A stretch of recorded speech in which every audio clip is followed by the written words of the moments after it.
আসসালামু আলাইকুম ওরহমতুল্লাহি ওবরাকাতু। সম্মানিত ভিউয়ার্স, দেশ এবং প্রবাসে যে যেখান থেকে আমাদের এই আধুনিক কৃষি ইউটিউব চ্যানেলটি দেখছেন, সকলকে আন্তরিক অভিনন্দন। আশা করি সকলে ভালো আছেন। আলহামদুলিল্লাহ, আমরাও আল্লাহ তাআলার অশেষ রহমতে ভালো আছি। তো সম্মানিত দর্শক, তো আমরা এখানে আজকে ফরিদপুরের একটি জায়গায় আসছি আর কি। তো এখানে বড় একটি শেড বাইরে, ওইদিকে একটি বড় দেখতেছেন গরুর একটি প্রজেক্ট আছে, আর এখানে একটি বাইরে আপনার মুরগির জন্য একটি কন্ট্রোল সেট করবে আর কি, সেই হিসাবে বাইরে এখানে আসা।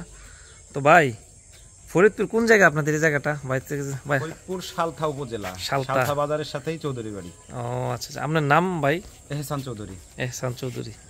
আপনার এখানে কি প্রজেক্ট কি আছে? আর আমাদের এখানে আছে গরুর খামার, ডেইরি ফার্ম, হ্যাঁ, মিষ্টির দোকান আছে আমাদের নিজের আপনার। হ্যাঁ, আচ্ছা আচ্ছা। আর ব্রয়লার মুরগির শেড আর বায়োগ্যাস নির্মাণাধীন কাজ চলতেছে না ওইদিকে মনে নাকি? আচ্ছা, গরুর খাবার আসছে মেন রোডে আগে যাও। তো আসলে ভাই এই সেক্টরে কাজ করার জন্য মোটামুটি আগ্রহী। তো ভাই কিন্তু কাজ মোটামুটি উপরের কাজ শেষ, তো ওইদিকে হলো বিশাল একটা প্রজেক্ট ভাইয়ের আর কি। তো আসলে আধুনিকভাবেই প্রথমেই ভাই আধুনিকভাবেই করতে চাইতেছে কাজটা, যেহেতু বর্তমানে এই সেক্টর টিকতে হইলে আধুনিকতার ছোঁয়া ছাড়া তো আর সম্ভব না, তাই না ভাই? না, সম্ভব না। তাইলে এই বিষয়। তো আরো একজন ভাই আসে, ভাই এদিকে আসো তোমরা। আপনি না, ছোট ভাই আসছে আজকে, অনেক দিন ধরে আমার সাথে খালি দেখা করবে। ভাইয়ের বাসা কোথায়? আমার বাসা মাগুরা জেলা, মোহাম্মদপুর থানা। মাগুরা? মাগুরার থেকে আসছো? আরো দুই তিনজন ছোট ভাই নিয়ে আসো, এদিকে আসো। তোমরা কি খামার আছে?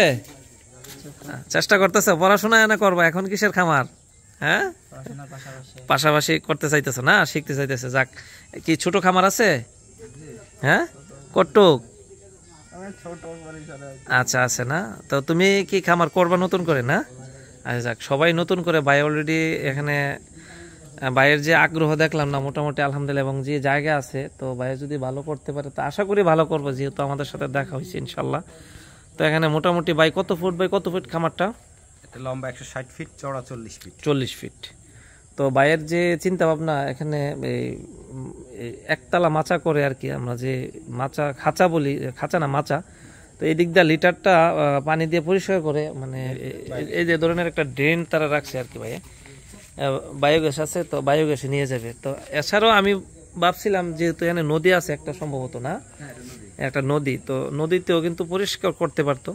তো ভাই বলতেছে না, আমি এই লিটারটা আমি কাজে লাগাবো, বায়োগ্যাসে পরিণত করবো। তো ভাই অলরেডি কাজ, হ্যাঁ ফার্টিলাইজারও হবে, অলরেডি কাজ চলমান। তো ভাইয়ের কিন্তু এখানে কয়টা গরু আছে ভাই? অনেক বড় আর একটা শেড আছে গরুর, দেখতে পাচ্ছেন 34টা। আলহামদুলিল্লাহ। তবে ভাইয়ে ব্যবসার প্রতি আগ্রহ আছে, এবং ভাইয়ের গরু দিয়ে কিন্তু সফল। অনেকে কিন্তু গরুর খামার বন্ধ দেখছি, জায়গায় জায়গায় গরুর খামার পড়ে আছে, বা ওইভাবে ব্যবসা করতে পারতেছে না। তো ভাইয়ের যে সুন্দর করে এখান থেকে দুধ বিভিন্ন জায়গায় খুব ইয়া করে বিক্রিও করে, এবং প্লাস এই দুধ থেকে ছানা করে কিন্তু নিজেরা মিষ্টির দোকান, তাই না ভাই? নিজেরা মিষ্টির দোকান। তো আসলে যারা এই সেক্টরে আসবেন, আগ্রহ যদি না থাকে, না আসার দরকার নাই। আমার আপনার অন্য লাভ দেখে হ্যাঁ এই সেক্টরে না আসাই ভালো। তো ভাই দেখলাম যে মোটামুটি অনেক আগ্রহ, তো আসলাম। ইনশাল্লাহ এই সেটটা কাজ কিছুদিনের মধ্যে আমরা করব। তো সম্মানিত দর্শক, ভালো থাকেন, সুস্থ থাকেন, সকলের দীর্ঘায়ু কামনা করে আজকের মতো এখানে রাখলাম। আসসালামু আলাইকুম ওয়া রাহমাতুল্লাহি ওয়া বারাকাতুহু।